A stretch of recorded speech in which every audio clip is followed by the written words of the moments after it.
లీలా మరియు ఆరవ్ తమ పరిసర పార్క్లోని సూర్యకాంతి స్వింగులపై కలుసుకున్నారు. ప్రతి మధ్యాహ్నం వారు రహస్యాలు, కలలు మరియు చోరించిన నవ్వులను పంచుకున్నారు. ఆమె అతనికి రంగురంగుల వానలో వర్ణించింది. అతను ఆమె కోసం చిన్న వుడ్ కేజులు నిర్మించాడు. కాలాలు మారాయి, ఆకులు పతనమయ్యాయి, మంచు టౌన్స్ని ముసిరేసింది. కాని వారి బంధం మరింత బలంగా మారింది.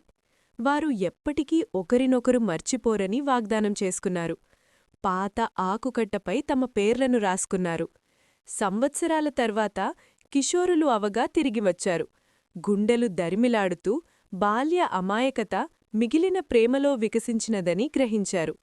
చేతులు కలిపి వారు అదే వాగ్దానం నిశ్చయంగా, సత్యంగా మరల పలికారు.